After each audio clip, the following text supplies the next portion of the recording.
This lecture is यो पाठ very important. एकदमै महत्त्वको छ, महत्त्वपूर्ण पाठ छ आजको पाठ। Based on this lecture, किनभने यो पाठको आधारमा म आउने दुईवटा अझै अरू पाठहरूलाई सिकाउने छु। एकदमै महत्त्वको छ यो कुरा। अब यहाँ हामी हेर्नेछौँ Old Testament, पुरानो करारमा angels often called स्वर्गदूतहरूलाई परमेश्वरका छोरा अथवा परमेश्वरका छोराहरू भनिएको not a capital letter. पाइदछ। तर यहाँ छोरा अथवा छोराहरू भन्दै गर्दा अङ्ग्रेजीमा सन अथवा सन्स भन्ने शब्द चलाइन्छ। त्यो शब्द चलाउँदै गर्दा सन अथवा सन्स शब्दको एस चाहिँ सानो Which refers अक्षर to, क्यापिटल नभइकन स्मल लेटर प्रयोग गरिन्छ। I'm going to अनि explain to त्यो you. ठाउँमा सन अथवा सन्स अफ गड अनि परमप्रभुका छोरा अथवा छोराहरू भनिकन चलाएको ठाउँमा हामीले स्वर्गदूत भनिकन बुझ्नुपर्छ। In the Old Testament, पुरानो करारमा normally प्राय गरिकन सामान्यतया called स्वर्गदूतहरूलाई under the normal circumstances. स्वर्गदूतहरूलाई Angels were स्वर्गका सेनाहरू भनिकन heaven. बताएको हामी पाउँछौँ। पहिलो राजा 22 अध्यायको 19 देखि माथि हेर्दै गयो भने हामी त्यो कुरा हामी पाउँछौँ। अथवा साधारणतया स्वर्गदूतहरू अथवा स्वर्गदूत भनेको चलाएको पनि हामी पाउँछौँ। त्यसको पनि थुप्रै बाइबलका खण्डहरू छन्। यहाँनिर मैले दानियल 3:28 लाई ल्याएको छु। अथवा Listen to me here. राम्रोसँग सुन्नुहोस्, यहाँनिर Previous lectures, योभन्दा अघिल्लो पाठमा angel of the Lord हामीले normally, mostly परमप्रभुको स्वर्गदूत अथवा परमप्रभुको दूत भन्ने बित्तिकै हामीले येशूलाई जनाउँदछ भनिकन हामीले हेरेका थियौँ। त्यसको बाइबल खण्डहरू यहाँनिर मैले दिएको छु, जो कुरा हामीले पहिल्यै हेरि पनि सकेका छौँ। very good example here in Zechariah 3. तर जकरियाको 3 अध्यायको 1 पदलाई हेर्दै गर्दाखेरि परमप्रभुका दूत भन्ने शब्द चलाए तापनि जकरिया 3:1 मा चलाएको परमप्रभुका दूत भन्दै गर्दाखेरि यसले येशूलाई जनाउँदैन, तर यसले स्वर्गदूतलाई नै जनाउँदछ। यहाँ हामीले बुझ्नुपर्ने कुरा सामान्यतया परमप्रभुका दूत अथवा परमप्रभुका स्वर्गदूत भनिकन पुरानो करारमा चलाएका शब्दमा धेरै ठाउँमा प्राय ठाउँमा त्यहाँनिर व्यक्त गरेको त्यो शब्दले प्रभुलाई अङ्कित गर्दछ, प्रभुलाई जनाउँदछ। तर जकरिया 3:1 लाई हामीले हेऱ्यौँ भने त्यहाँनिर प्रभुलाई नभइकन स्वर्गदूतलाई चाहिँ जनाएको हो। अनि यो हामीले अर्थ लगाउँदै गर्दाखेरि बाइबलीय प्रसङ्ग र पृष्ठभूमिलाई राम्रोसँग निहाल्नु पर्छ। प्रसङ्ग भन्नु चाहिँ त्यो घटनाभन्दा माथि र त्यो घटना पछिको कुरालाई हामी जब अलि अध्ययन गर्छौँ अनि त्यसपछि एउटा निष्कर्षमा हामी आउँछौँ। कति ठाउँमा त्यो स्वर्गदूत परमप्रभुका दूत भन्दै गर्दा प्रभु येशूलाई जनाउँदछ भने कति ठाउँमा स्वर्गदूतलाई नै जनाउँदछ। त्यो चाहिँ हामीले त्यो घटना र त्यो खण्डको प्रसङ्गलाई हेरिकन हामीले अर्थ्याउनु र बुझ्नु आवश्यक छ। जकरिया 3:1 ले यहाँनिर परमप्रभुका दूत भन्दै गर्दाखेरि स्वर्गदूतलाई जनाउँदछ। पुरानो करारमा सामान्यतया स्वर्गदूत भन्नाले स्वर्गका सेना स्वर्गका सेनाहरू भन्ने जनाउँदछ। अनि स्वर्गदूत भनिकन जनाउँदछ प्रयोग गरेको हामी पाउँछौँ। अनि परमप्रभुका दूत भनिकन पनि चलाएको प्रयोग गरेको हामी पाउँदछौँ पुरानो करारमा सामान्यतया। तर नयाँ करारमा जब हामी आउँछौँ, नयाँ करारमा धेरै पटक प्राय गरिकन त्यहाँनिर स्वर्गदूत भन्ने शब्द हामी चलाएको पाउँदछौँ। यो सबै कुराहरू हामीले पहिले नै यो हेरिसकेका छौँ। स्वर्गदूत सम्बन्धी थुप्रै बाइबलका खण्डहरू हामीले सिकिसकेका छौँ। in the Old Testament, पुरानो करारको along with these names of घटनालाई हामीले angels, हेर्दै गर्दा along with किन भन्दा पुरानो करारमा there is a थुप्रै very नाउँहरू स्वर्गदूतको लागि special name चलाइएको छ तीमध्ये पनि एउटा विशेष नाउँ चाहिँ हामीले angel. स्वर्गदूतलाई चलाएको कुरा चाहिँ के हो Angels भन्दा are often called here the स्वर्गदूतलाई sons of God. It's परम not a capital letter, it's a small परमेश्वरको letter S. परमेश्वरको छोरा अथवा परमेश्वरको छोराहरू भनिकन चलाएको हामी पाउँदछौँ This is very यो much for you यो to नाम understand. चलाएको स्वर्गदूतलाई चलाएको नाउँ हामीले जान्नु अनि बुझ्नु आवश्यक छ You say, Dr. परमेश्वरको Hwang, where is the- सन्तान where अथवा is the Bible परमेश्वरको reference?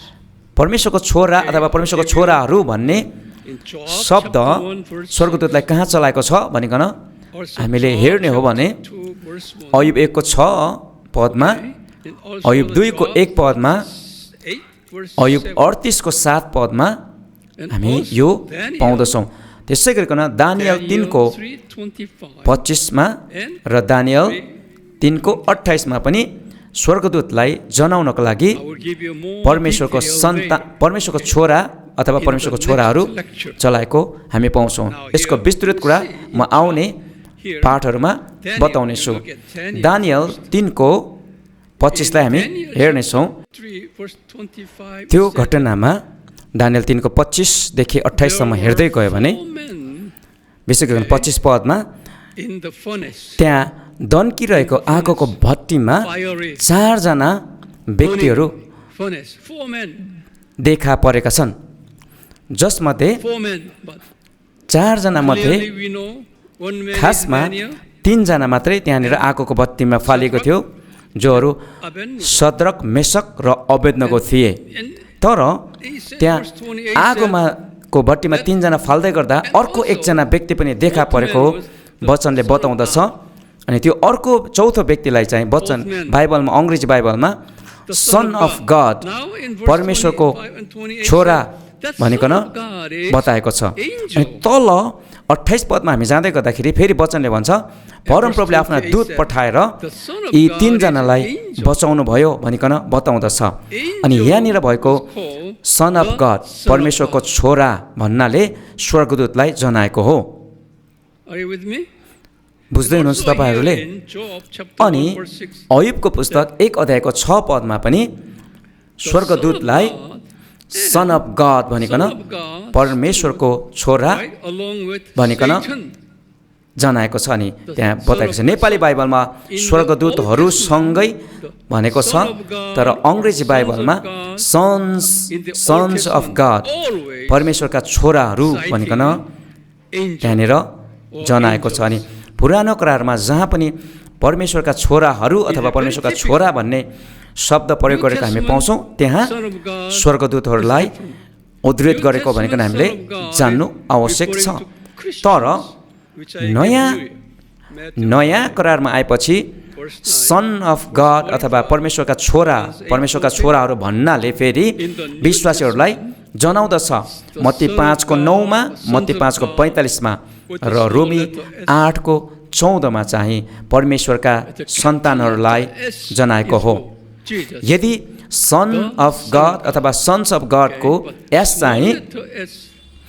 चाहिँ स्मल लेटर छ भने विश्वासीलाई जनाउँदछ तर एस चाहिँ सन अफ गडमा चाहिँ एस क्यापिटल छ भने प्रभु येशूलाई जनाउँदछ अनि नयाँ करारको र पुरानो करारको परमेश्वरका छोरा अथवा परमेश्वरका छोराहरू भन्ने शब्दको अर्थ फरक लाग्ने गर्दछ पुरानो करारले स्वर्गदूतलाई जनाउँदछ भने नयाँ करारले कति ठाउँमा परमेश्वरका सन्तानहरूलाई इसाईहरूलाई भने कति ठाउँमा प्रभु येशूलाई अयुब 2 को 1 ले पनि त्यसै भन्दछ सन्स अफ गड परमेश्वरका छोराहरूसँगै शैतान पनि त्यहाँनिर देखा पर्यो भनिकन त्यहाँनिर पुरानो करारको पुस्तक अयुब 2 को 1 ले बताउँदछ अनि त्यो ठाउँहरूमा बाइबलविदहरूले जहिले पनि त्यो चाहिँ स्वर्गदूतलाई भनेको हो भनिकन बताउँदछ नेपाली बाइबलमा स्पष्टसँग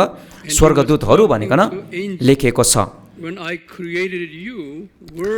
अयुब 38 को 7 ले भन्छ त्यस दिन स्वर्गदूतहरू रमाटले कराए भनिकन बताउँदछ। तर अङ्ग्रेजी बाइबलमा सन्स अफ गड भनिकन चलाएको छ। In the furnace, अनि हामीले यहाँ हेर्दै गरेको कुरा we know कि आगोको भट्टीमा 4 जना देखा परे, तर आगोको भट्टीमा फालिएको चाहिँ 3 जना थिए। and also सद्रक, मेसक र अबेदनगोलाई आगोको भट्टीमा फालिएको थियो। तर त्यहाँ अर्को एकजना व्यक्ति पनि देखा परेको हामी पाउँदछौँ। अनि 25 पदले भन्दछ त्यो चौथो व्यक्ति चाहिँ परमेश्वरको छोरा, परमेश्वरको पुत्र भनिकन बताउँदछ। तर 28 पदमा हामीले हेऱ्यौँ भने त्यहाँ फेरि परमप्रभुले आफ्ना दूत पठाउनु भयो भन्ने कुरा हामी पाउँदछौँ।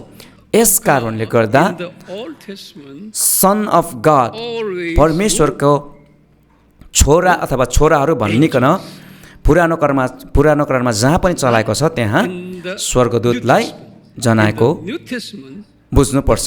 तर नयाँ करारमा चाहिँ फरक अर्थ लाग्दछ।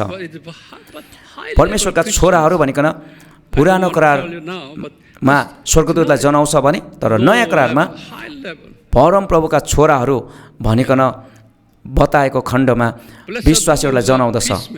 ती विश्वासीहरू जो चाहिँ उनीहरूको आत्मिकी तह चाहिँ माथि छ, आत्मिक रूपमा परिपक्व भएकाहरूलाई परमेश्वरका छोराहरू भनिकन नयाँ करारमा जनाउँदछ। मत्ती 5:9 बताउँदछ परमेश्वरका छोराहरू आशिषित हुन् भनिकन बताउँदछ।